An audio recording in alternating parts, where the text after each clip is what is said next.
दीपक शर्मा वैज्ञानिक हमारे साथ जुड़ गए हैं चर्चा करने के लिए और जानकारी देने के लिए। सर बहुत बहुत स्वागत है टीवी 100 पर। दीपक जी, सुबह भी हमारी आपसे बातचीत हुई, आपने काफी जानकारी दी, आपने खतरे का संकेत भी दिया, लेकिन एक खबर और निकल कर सामने आई, बिहार में भी भूकंप के झटके महसूस किए गए हैं। अच्छा, अभी मैं देख नहीं पाया हूँ, उसे चेक करना पड़ेगा। लेकिन बिहार हो या बिहार भी जोन 4 में ही आता है पार्ट जो है। उत्तर प्रदेश, बिहार और जो ये वेस्ट बंगाल वाला पार्ट है, ये जोन 4 में आता है। और जो जोन 4 है वहां पर 5 की तीव्रता तक अधिकतम भूकंप आ सकता है, लेकिन इससे जैसे ज्यादा आएगा तो जोन चेंज हो जाएगा, फिर जोन 5 हो जाएगा, वो खतरनाक होगा। तो इस दृष्टिकोण से देखा जाए तो अगर वो जोन 4 के किसी भी पार्ट में भूकंप आएगा तो वो एक साथ ही कनेक्टेड है, वो एक साथ। लेकिन तीव्रता की देखिए, यहाँ पर दिल्ली एनसीआर में तीव्रता 4, बिहार में तीव्रता 4, और ऐसे में इसके क्या संकेत, क्या माने? सीधी सी बात है कि वो देखिए, पृथ्वी का जो इंडियन प्लेट्स है वो काफी बड़ी है जी, और इसमें बीच बीच में फॉल्ट आते हैं, जिसे हम कहते हैं दरार आ रही है। वो दरार आती है खनन के कारणों से। अब वहां जाके प्रैक्टिकल वो तो प्रशासन ही देख सकता है, शासन ही देख सकता है, इंडिविजुअल व्यक्ति की क्षमताएं नहीं है इतनी कि वो कहाँ जाके देखे। लेकिन दरार जो आती है वो दरार पानी के दोहन की वजह से, खनिज ज्यादा निकालने की वजह से, मानव संपदा का दोहन जितना तेजी के साथ गहराई की जमीन से किया जाएगा उतना ही जमीन की परत में दरार आना स्वाभाविक बात है, एक उसका पार्ट है नॉर्मली। तो उसी प्रकार में वो कहीं भी आ सकती है जो उसी जोन का है, उसी पार्ट का जहाँ पर भी खनन होगा तो वहीं पर ही वो बन जाएगा, फिर धीरे धीरे वही केंद्र बन जाता है भूकंप का।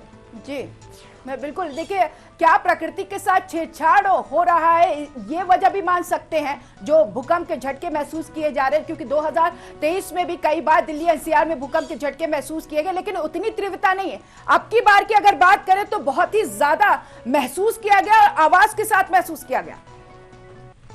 निश्चित रूप से इसमें कोई शक नहीं है। तीव्रताएं तो देखिए बहुत ज्यादा नहीं, लेकिन लगातार इतनी तीव्रता के साथ कंटिन्यू आ रहे हैं, तब खतरनाक है मामला। और रही बात प्रकृति के साथ छेड़छाड़ की, तो वो तो हम कर चुके बहुत पहले, हम उससे आगे निकल गए हैं, हम समझने को तैयार नहीं है। नई पीढ़ी जानना नहीं चाहती है कि हमारे साथ क्या होने वाला है, अगले आने वाले समय में क्या होगा इसका बिल्कुल भी एहसास नहीं है हमें। मैं डरा नहीं रहा हूँ, लेकिन सच्चाई से अवगत कराने की कोशिश कर रहा हूँ कि ऊर्जा के नाम पर और दूसरी चीजों के नाम पर जो हम दोहन कर रहे हैं, ये संपदाओं का दोहन, इसे रोकना पड़ेगा।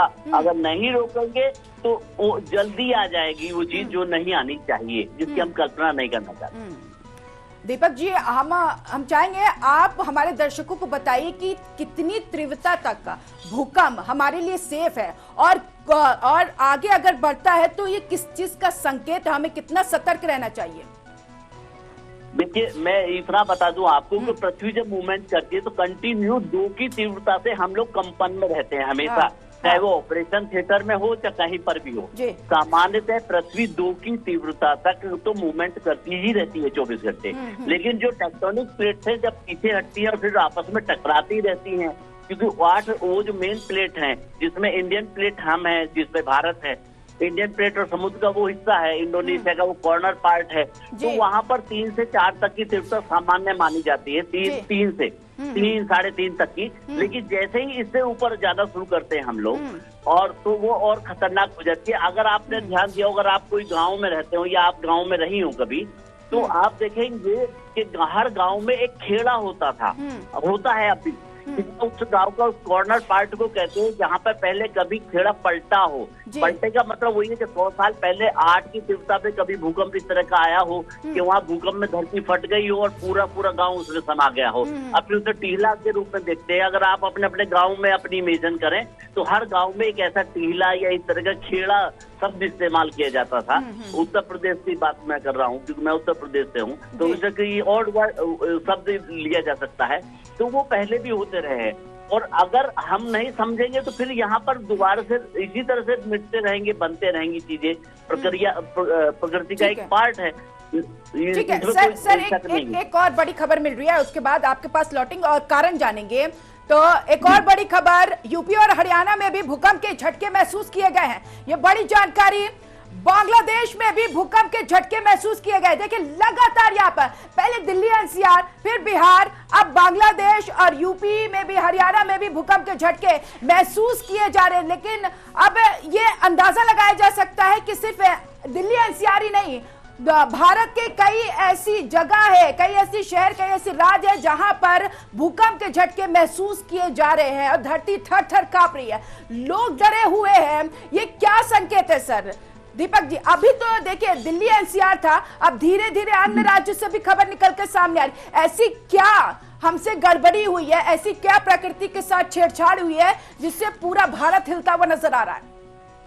नहीं, ये जो मुझे अभी आपने बताया कि बांग्लादेश, बिहार और फिर बांग्लादेश एक बेल्ट में आ रहे हैं, एक रेखा में आ रहे हैं ये, अगर इस तरह की बात हो रही है और कंटिन्यू इस तरह से हो रहा है, तब हमें सीधा सीधा चाइना की तरफ उंगली उठानी पड़ेगी। चाइना का वो वाला पार्ट जहाँ पे बहुत बेइंतहा दोहन हो रहा है, बड़े बड़े पुल बनाए जा रहे हैं, बड़ी बड़ी कहना चाहिए कि इमारतें बड़े अलग स्टाइल में बनाई जा रही है, और वहाँ तो बेइंतहा तरीके से बनाई जाती है। वहाँ कोई लॉ एंड ऑर्डर नहीं है, बस खाना डिसीजन होता है वहाँ पर।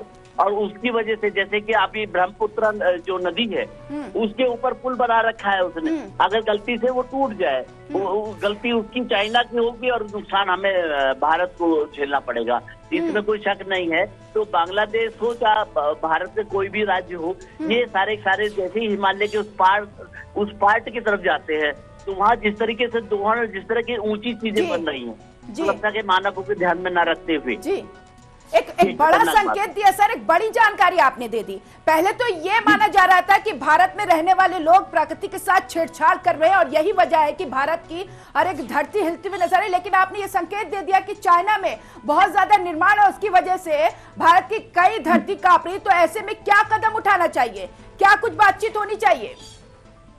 नहीं, वो तो देखिए देश को, सरकार को, भारत सरकार को ही उससे बात करनी पड़ेगी, और भारत इस समय मजबूत स्थिति में है बात करने की, इसमें कोई शक नहीं है। लेकिन बात तो करनी पड़ेगी, बिना बात करे तो नहीं काम चलने वाला। उसे बताना पड़ेगा कि आपकी वजह से हमें क्या इफेक्ट हो रहा है, और अगर उसको समझ में आती है तो चाइना को समझना चाहिए, और नहीं समझेगा तो समझाना पड़ेगा उसको। अब बिल्कुल देखिए, हाँ सर, देखिए जान पर जब आती है तो अल्फाज भी बदल जाते हैं, और ऐसे में भारत को कड़ा रुख अपनाना चाहिए। बहुत शुक्रिया दीपक जी हमारे साथ जुड़ने के लिए और तमाम बेहतरीन जानकारी देने के लिए हमारे दर्शकों को। इसके साथ अतुल कुमार सिंह जी जो कि मौसम वैज्ञानिक है, हमारे साथ जुड़ गए हैं। सर बहुत बहुत स्वागत है आपका टीवी 100 में। जी नमस्कार अतुल जी, पहले दिल्ली एनसीआर, फिर उसके बाद बिहार, और देखिए लगातार खबरें सामने आ रही है कि कई जगह पर भूकंप के झटके महसूस किए गए। ये किस चीज का संकेत है?